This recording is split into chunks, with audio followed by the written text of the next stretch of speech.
Welcome to Eventful Endeavors, secrets to crafting the perfect celebration. If you're planning an event and looking for useful tips from industry experts, you're in the right place. So get ready to take some notes and we'll dive right in. This is Eventful Endeavors.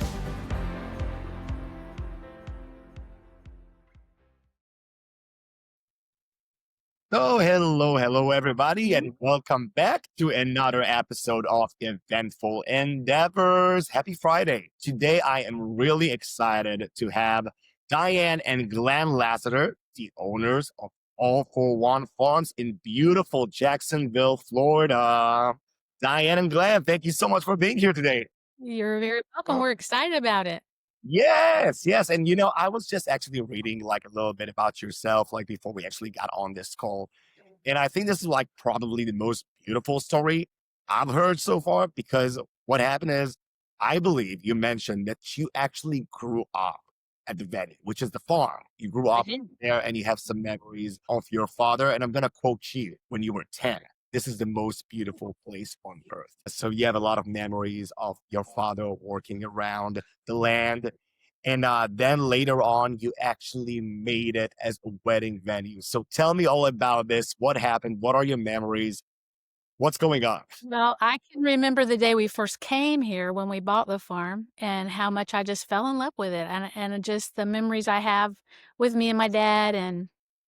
And then even in the intervening years, I met Glenn, we dated. When we married, we bought the farm, and then we've raised 6 kids here. So I've got a lot of memories here on the farm, and I still love it as much today as I did then. And so I just love sharing it with other people. And I can't believe we've actually wound up in the wedding venue business, but I really love it. This is beautiful. And I know, just like you mentioned, later on, you met Glenn, which is also very much involved. And Glenn, I know that you are the guy for all the tours and venues. Is that right? Yes, I pretty well do all the tours. Over time, we've kind of figured out that for whatever reason, I seem to book more weddings off of tours than anybody else does. So I guess I'm But the whole family is trained on how to do a tour. So right. If something happens and we're out of town and somebody wants to come, then we have sons and daughters who can take care of the tours also. So. That's great. It actually takes me to the next question. So I know you guys have 6 children, and the kids are very much involved in the family business as well. Is that right? yes. That's They amazing. are. I say they don't have a choice, but they do. But they live on the property. We have 110 acres, so they're on the other end of the property. So it's just kind of natural that they're the kind of our additional staff and backup people and It whatever we. is so much convenient. It just looks so convenient. Everybody's around and like, hey, I need you guys here today. No problem. We'll be there. We'll be there in 5. So, it's so Well, convenient. hopefully it works like that. So I know that everybody's very much involved in the business, and I am still pretty much astounded by the fact that this started. You grew up there, and it became like where the family is living right now. This is the business, and this is beautiful.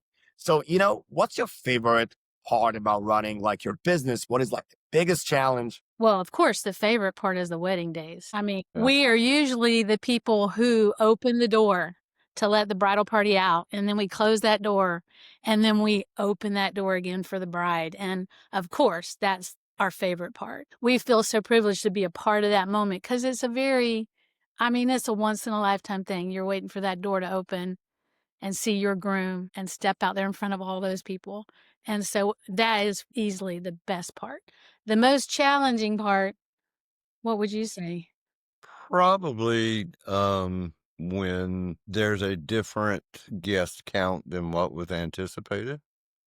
You mean like last minute changes? The last minute changes, a lot of times that means removing some tables and chairs, and sometimes that means adding some. But we have and it's kind of like, they walk up to you and say, can we get 2 more tables and, 12 more chairs? And that's, I've got everything within 200 feet of where it is. And so it's very easy for me to grab what we need and get everything. And that sounds really challenging, especially like with Florida and the weather. And I guess sometimes, the weather could be like surprising us. And then you have to go to like plan B Yeah. and start moving around things. So yeah, I could see that being very challenging. This is the part. But it sounds like you have a lot of flexibility. So that's great. And, it's already a very stressful day, for the bride and groom. So when they have like an amazing team that is like supporting them and like trying to actually accommodate any requests they might have, this is really helpful. So I'm sure everybody's really appreciated. It actually takes me like to another question I really wanted to ask you guys. Do you have any fun memory from a wedding? I know you host a lot of them. Any really fun memory that comes to your mind? I don't know if any one particular thing stands out. Probably, excuse me, probably the biggest thing that in the 8 years that we've done this is that we've just met a lot of really neat, nice people. Very seldom ever have any issues or problems with guests or anything. And so it's a pleasant experience. I get to meet new people and everybody's excited and I just enjoy that.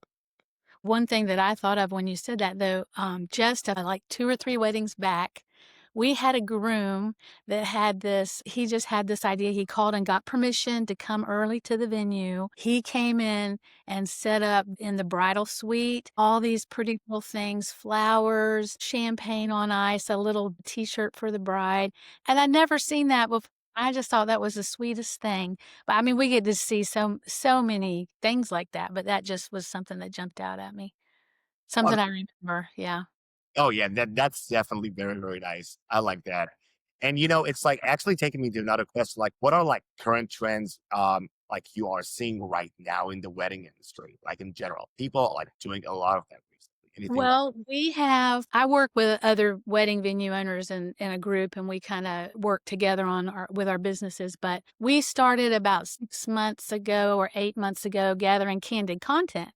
And at that time, they said, this is something that's coming down the road. This is coming down the road. So we have somebody, it's usually me, at the venue during events gathering candid content. And by that, I mean simply using your iPhone to catch little behind the scenes moments that are just real sweet. The professionals are definitely in the lead and they've got their cameras in there and I stay out of their way. But I started doing that and we share it with our bride afterwards and usually before she's getting to see the professional shots. So that's fun. And then we use them for our social media and cuz there's nothing like seeing weddings for, people that are looking at a wedding venue. So we started doing that. Well, now, just a couple weeks ago, I have not heard my brides talking about hiring people for candid content, but one of the real top photographers in our area posted that she had hired a candid content person now.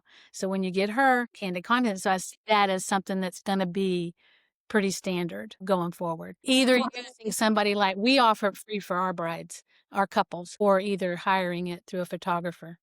Have you seen that? I have not seen that, but that sounds really interesting. That sounds really interesting. And then doing all those cute little effects and stuff, which, Wow, that's I'm like still that's a learning really all good that. idea, actually. With your Oh, wedding. And I actually have a picture that I took of her standing and hiding in the azalea bushes Yeah. getting candy colored. That's what it comes down to. You got to get the shot. oh wow, that sounds actually like a lot of fun, to be honest. But you know what? Now I'm gonna go actually to the other way. All right. So Okay. what is like a thing that you believe that couples should never do? Like any cringe, like worthy things you hate seeing at a venue or like an event or anything like it. I think one of the things that always kind of gets to us is or at least to me, because I'm almost always out there, is seeing, and I don't know if it's because of just situations or whatever, but I go out there. We had this one bride and she came in, got her hair and makeup done and everything. And Yeah. then she's out there decorating the reception area. And I'm like, let us help. Tell us what you want. We'll get it laid out for you. You go in there and don't get all hot and sweaty and just relax and enjoy the wedding day. So that was kind of, and like I said, I don't know if because she just didn't have help, Right. but that just kind of got to me a little bit. Yeah, that's a little, think about it. This is your special day. You are all dolled up. You look So so we really try to drive that home to brides when we're planning to, some brides just want to be in charge, but have somebody you trust that knows how you want it done. And then you get us started and we will have it set up for you. So, but what I was thinking was, I thought he was going to say was people arriving late. And then and then if you arrive late, we understand life happens, but then just kind of stay in the back and watch from where you're at, but sometimes they just kind of barge right in and sit right down. That's the So only time I can see myself cringing. a lot of I thought that's times, what you were gonna say. no, well, that would be a guest thing, not a bride Well, that's thing. true. It But is. one of the things that I try to do, if we're running on time, the bride says we're going to start on time, we're doing everything on time, I'll go stand at the gate. And if guests arrive late, that's great. Stand right here at the gate with me and watch it. But, please have the courtesy not Yeah. to walk up and enter, during a ceremony. That just drives me nuts. Yeah, that's totally fair. I'm like, if just like you said, if you're late, totally understandable. Life happens, but please do not ruin their special moment. Don't take Yeah. out the attention. They're already so hyped and ready. So yeah, I would say stand back. Definitely don't barge in there. Like, sorry, I'm late, and just so I feel like yeah, that's a really probably good tip to anyone who is late to a Mhm. wedding. Yeah. So let's go with that. One of the things that I'm sorry, one of the things that we actually do between where you turn into the parking area and the ceremony site, about 15 minutes before, we actually pull a rope and a sign across the road that says ceremony in progress. Do not enter. Now, they still have access to the parking lot. But the main reason why we do that, it's always been our greatest fear that an Amazon truck's going to come flying up during the middle of the wedding. So, and we get a lot of those trucks. So it just protects the ceremony also and keeps anybody from entering. So That's well, you see, that's very smart. I feel like I never even thought about this situation. Like until you brought this up, I never even thought about this situation. So this is actually it makes a lot of sense. Um, do you guys can give like any advice you could offer to someone just starting, their planning journey, anything they should be doing probably? well, one of the things that I always tell people on the tours is probably the most important thing is get your venue picked and secured. After that, everything becomes a whole lot easier because you have a specific date and a specific place to talk to vendors about. And the other thing that I always ask the brides is, do you have your wedding dress yet? And we'll have people who come and want to get married in 4 to 6 months, and sometimes it takes a year to get a dress. And so that's something they don't think about either. And it just kind of gets them thinking on the track, well, there are several things that I need to Time-wise, do yeah. quite a bit ahead of time, and it just helps them plan, I guess. So, And that's kind of my advice too, is just they're looking at this huge undertaking of planning a wedding. And I just say, I mean, almost 100% of brides are like, oh my gosh, I've never done anything like this before. So, and I tell them that's what everybody feels like. So just take it one step at a time. And the first logical step is picking the venue because then you've got your date. So that was my advice, is just to take it one step at a time. And then as you go, you can lean on professionals more or less, depending on, the next step. What's the next step? So that's what, and we give our brides a little resource that has some checklist of 12 months out, 9 months out, those kind of things to do when they come for a tour. That's a great advice from both of you, actually, and I totally agree. And yeah, whatever you can offer to make their life easier, because there's so much involved in a wedding. You get it? Even like as a performer, I just see what they are going through. Mm-hmm. As long as you can make it and plan it ahead of time, and get everything done, it's just gonna make your special day so much more enjoyable, I would say, probably, instead of like worrying about other things going on, which you will probably will anyway. It happens every wedding. You're going to be stressed on your wedding day, but you just keep the focus on the fact you're going to be married at the end of the day. So That's right. That's right. That's what you got to keep in things are mind. going to happen here and there that aren't exactly planned, but It takes me now because I was looking at the website and the photos, and I love the barn. It's beautiful. It's great. It's spacious. It accommodates up to 200 people. I know that. And you got so much to offer.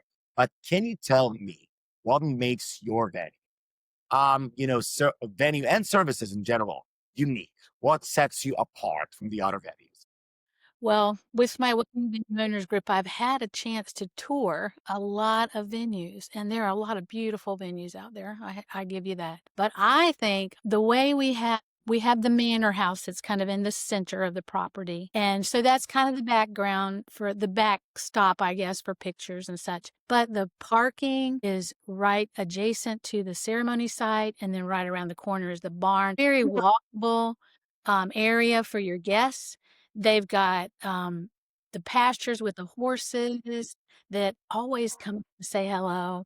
So it's a very, a little, I mean, you would think we planned it this way, we really did it. Our house was here first, but just very walkable for the guests. It's a very private area. You go to the end of this road and you turn the corner and you're, oh my gosh. And then you're completely private. There's no roads, there's no houses that you're going to see, 360. You're not going to see anything. It's all private.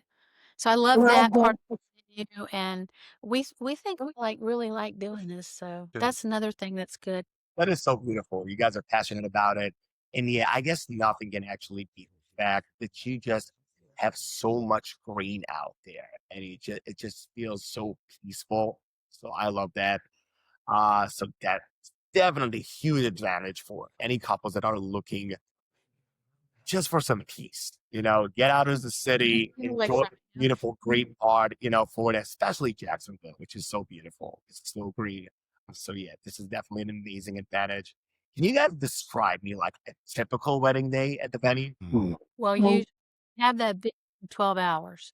So I guess we see a lot of different things, but typically the ladies will arrive around that time because they're going to be starting hair and makeup. They'll have several people that I tell them 2 or 3 people who know how you want things set up, and me, and we're good. We'll have it done in no time.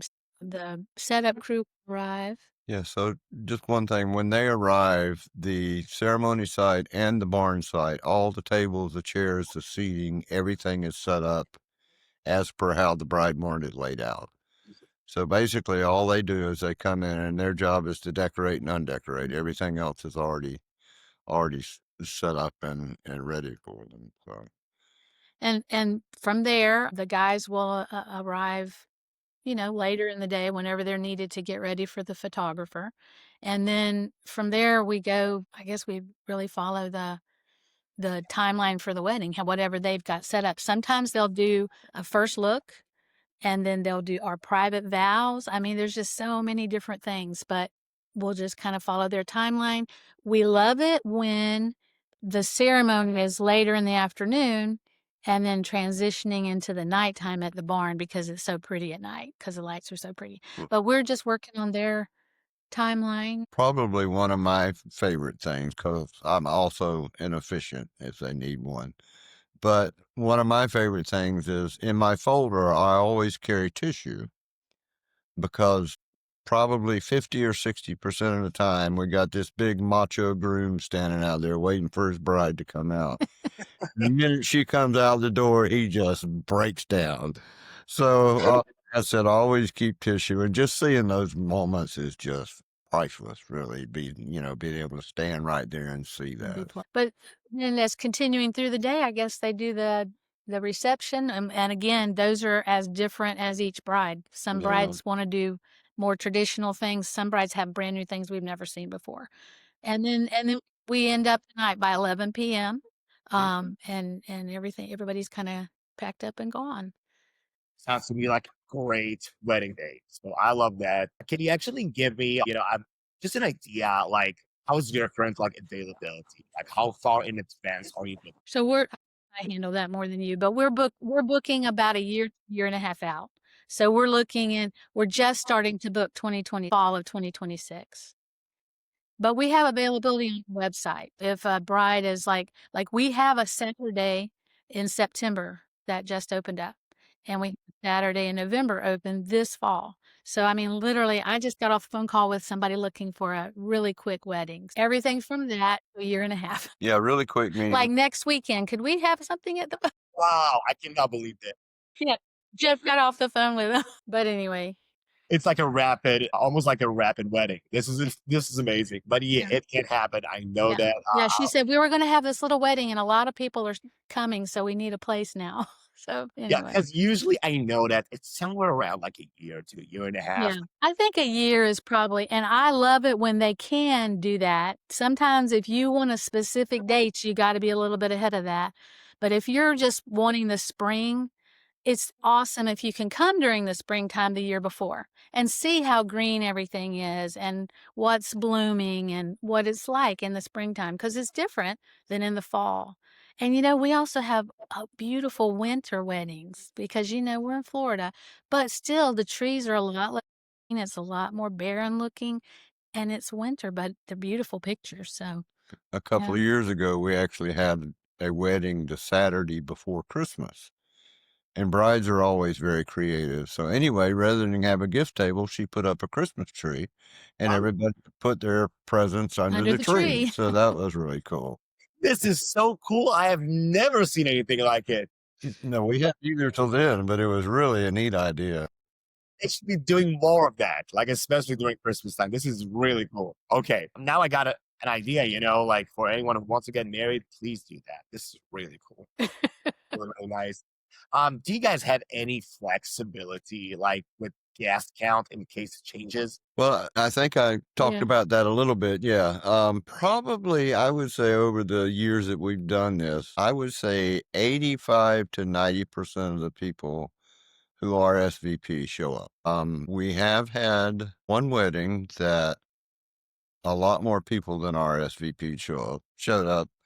And so that was just immediately, they had a planner and she came to me. She said, I don't know what to do. And I said, well, tell me how many tables you need, how many chairs you need. And during the ceremony, we got everything set up in the reception area. And So everybody had a seat. And we do have, during the event, there are 2 staff members on site for the whole thing. And that's why. I mean, we had people to handle that, to get that set up, throw a linen on, and get ready. So the guests didn't even notice that we Yeah. had to do that. So, That's amazing. That seems like a teamwork, just to make sure the event is going like to be fabulous. So this is great. And I'm sure that every couple or anybody's listening to the podcast right now, they always like this reassurance that Mhm. managers, the owners, they're there and they're flexible and they're like, let's make it work. It's okay. And it's totally fair. I mean, sometimes people, they can have their own visions about it and that's Mhm. flexibility.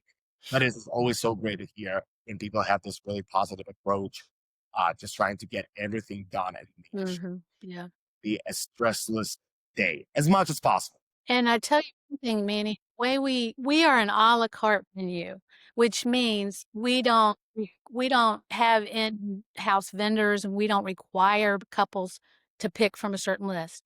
You can pick any musician, any photographer, any caterer that you want. So we work with different people, but in our planning process, the way we help our brides kind of it helps us stay up with what she's planning is we have an online planner. And as she's going through, once they book, they get that planner. And as she's going through making these decisions, it's just a Google Doc that's live. And so we can see as she's adding information. And right now we have a 30-day out meeting. And that's when typically we'll get that guest count and we'll know how the barn's set up and how many chairs to put out. And so, but we're going to add to that this come in the fall. We're going to try to do some 90-day and 30-day touch points to just make sure by 30 days. But I can tell you and your audience that is the most frustrating thing for brides is trying to get those RSVP numbers and people not responding and not or changing their mind at the last minute. And I hate it for the brides, but that is something that and we know we're a little bit flexible on that. Yeah, and that's totally understandable. Another feature, which is really cool that I came across your website, is that you have a calculator over there. So this is for like more than like for the couples trying to understand their budget, get an idea of the pricing. Can you tell us a little bit more about it? I think that's one of the best features too, the price calculator. Yeah. And I tell people that they can go on there because Fridays and Sundays are cheaper. And then the number of guests affects how much it's going to be. And they can play around with those numbers. And then everything we have it included as far as the venue. We don't have a lot of add-ons like if you want to use this or if you want to use that. But we do have extra people like if you want a day of coordinator, if you want the officiant, if you want a bartender. So they can put all that in there and see how much it's going to come to. So yeah, I think our couples like that. 'Cause that's one of the hardest part about a wedding is figuring out how to pay for it, The two how things I get expensive everything is. the two things I get the most comments on probably from when I do tours is the calculator and Calendly, which lets them look at what dates are available. Yeah. And then, I explain to them, if you decide to book with us, just send us an email. And Diane immediately takes that day off as available. And then we go. This is great. This is so good. And this kind of communication where they're like the Mhm. calculator and anything else that is going on, it gets like help the couples like get like kind of like a clear picture about the pricing in a way and kind of like planning their budget, just like you said, Diane, it's already so expensive having a wedding. So Mhm. when people have like a little general idea what they're facing towards, kind of helps them out also like in terms of like planning the budget or Mhm. the other things involved in the wedding, if it's like caterer or like entertainment or anything else that is going on. Which actually takes me out to the next question, which is just like a little bit about the pricing and the payment of the venue. Can you give me like an average like event size and the cost of your venue? It doesn't have to be on the dot, obviously, but just to get like a So we always when I first talk to a couple, I tell them our prices range from 2,900 to 6,100, but the average couple spent about 4,800 for the venue. And our average price is 100. So maybe 125, but that's our normal, that's our average. Do you guys have any deposit amounts you usually require? It takes $1,000 to hold your date. Our cancellation policy is no refunds. Once you've booked that date and taken it off our calendar, we can't sell it again. I know that some people have a hard time understanding that, but it's like a plane ticket. Once you bought that plane ticket to Washington and we don't have that seat to sell, we can't sell it again. So that's why when I send that first email to couples, I tell them that.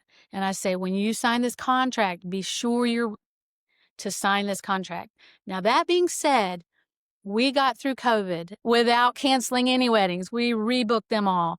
And we have recently had a deployment extended. And all they did, I said, just send me a copy of the deployment paperwork. We rescheduled it to a later date. So we try to honor our guests, our couples in that way when it's stuff they can't. Then the last part of that is we always encourage our couples to get cancellation insurance. Cancellation insurance doesn't cover you if you break up or if, you just decide not to get married, but it will cover you if there's another terrible thing like COVID, if the venue were to get wiped out by a hurricane or a flood like happened in Texas, and there's several venues out there that were just wiped out. So you're covered in that way. So we do encourage, it's a big investment, a wedding. So we do always link them with information about cancellation insurance. Yeah, and that's actually a very wise tip to anybody who's listening. I would say you just never know what's going to happen, and you're already going to be so much invested in the wedding, so you might as well, just add another piece. And I think locally, now I cannot remember the venue name, but locally there was a venue that has closed for remodeling and some couples they were sold. Have you heard this, Manny? No, I have not actually. I'm sorry that I can't remember the name of it, but it's local to Jacksonville and they're been sold and they're going to be remodeling. And so it's really, some couples are now out there trying to find if they had cancellation insurance, they would get their money back automatically and they could go get their other venue. So Right. it's just an important thing to think about, the investment you're making. Definitely, definitely. And I know we kind of like discussed like this situation a little earlier, but do you guys have an in-house catering service, or do the couples usually need to provide their own caterer? Yeah, well, when she talked about being a la carte, Right. yeah, they're free to use whoever they'd like. Now, we do have a list of vendors, photographers, florists, caterers, DJs that have been here on our website and done a really great job. So that's kind of a place where they can start Yeah, if they looking. want like recommendations, they're on the Right. website. But like I said, we We don't don't. require them to use anyone. So Perfect. So they can, and I would assume you can probably recommend them. You probably have like a preferred vendor list. We Usually, do. On the website, we have that. Yeah. perfect. So that's usually very, very helpful. Now, is there a designated bridal suite or changing area at the venue? There is. It's beautiful. It's right inside the manor house, right inside. And it's just a nice big room for them to be together, lots of places to hang your gowns and mirrors and stuff. But they have access to the bottom floor. So they have the kitchen, the ice machine, 2 restrooms. So the bridal suite is just beautiful. The best part about it is that it looks out onto the ceremony site. So the bride can see as the decorations go up and as the guests start to arrive and special people are there, she can see all that. And she can even see the wedding party walk down the aisle before, it's her turn. So, About and then, 3 months ago, I guess we had a groom and a dog of honor yes, go we down did. the aisle. We are pet friendly. And she was able to stand at the window and watch them go out. Yeah. So it's kind of unique. And there's a whole part of the wedding with people going out and all that they don't miss out on. They can watch it. And we also have a nice area for the guys. It's separate from the house, which is kind of nice. Sometimes they don't want to see each other before the ceremony. And then they've got just a nice air conditioned room out there and a refrigerator. There you go. That's what's important to the guys.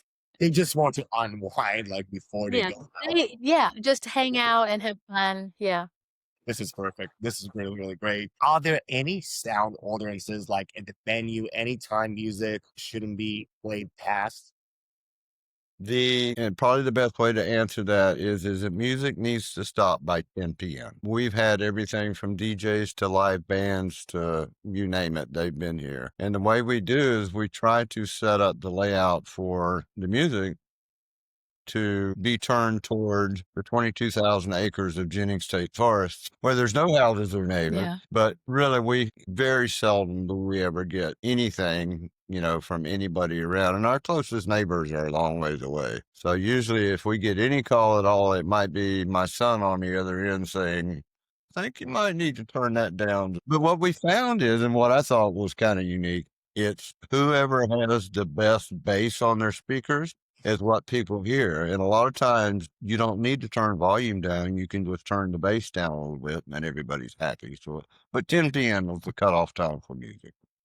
I like that. And 10 p.m. is usually it. That's usually, my impression as a performer, that's usually just anywhere 10 to 11 is usually what we get. Mm-hmm. And I loved your comment about the basses. It seems like you have a little understanding of the whole audio situation. So I love that. And it's really helpful. Sometimes people, they think like it doesn't have to be necessarily the general volume. The bass a little down, it's not going to be as booming out there to the other people. So it would definitely could make a change. I like that. But the other little piece of that is we ask everybody, vendors and everybody, to be gone by 11 p.m. And probably the person who needs the most setup and takedown time is the DJ. Yeah. They have more equipment, more loads, more trips to the van or trailer or car or whatever. So it works out better for them too. It actually just takes me to the next question. How early can the vendor access the venue for setup on the wedding day? Well, probably the best way to answer that is, like I said, we give them 12 hours. So if they do 11 to 11 or 9 to 9, 10 to 10, whenever the gates open, then everybody can come in. Perfect. Yeah. And that's 12 hours. Yeah. That's usually the window. And is there like an event coordinator? Obviously you guys are over there, but anybody else on site during the wedding day, or this usually just 2 of you just running everything around in there? Well, we do have day of coordinators. We have several of those that work with us. And then the 2 of us, and then both of our sons have also just been the on-site extra person. It just depends on the day of the week. And one of my sons is also an officiant. So oh wow, somebody needs one and I'm out of town or something, then we do have somebody else. So well, if there's a last minute cancellation for an officiant, your son is right there. So that's really helpful. That's why he got ordained, because we had an officiant not like 10 minutes before the wedding. They still weren't here. For the wedding, they said they're not coming. And no, they didn't say that. They were just late. Oh, okay. And that scared us though, because we thought, what would we do if the officiant didn't show up? It would be like, what can you do? So we just found out he would be there just in case to step in. He's never had to do that, but It just made us think. Wow, that's a little peace of mind right there. is there any parking available at the venue, and is it complimentary? Yes, we have plenty of parking. It's like Diane said, it's pretty much adjacent to the ceremony Yeah. site. We have lighting out there. We have street lights on the poles and that type of stuff. And no, we don't. That's just another part of the package. There's no charge for that. Perfect. Do you have a backup plan for outdoor weddings in case of like bad weather? Obviously, it's Florida. Yes, and this is one of the things that I always go over with our brides when they come for a tour. Is, people always ask, what do you do if it rains? And plan A in Florida is that you wait 5 minutes. And that really has happened several times over the years where everybody's got radar on their phone. We can see if it's just a band coming through. We have waterproof covers on our pews, so it takes us like 5 minutes to get those off and everything. So we can wait 5 or 10 minutes and then go ahead as planned, or plan B if it's not going to rain. Then we just move the ceremony to under the barn. And some brides get married under the barn. It just depends on, your vision for your wedding.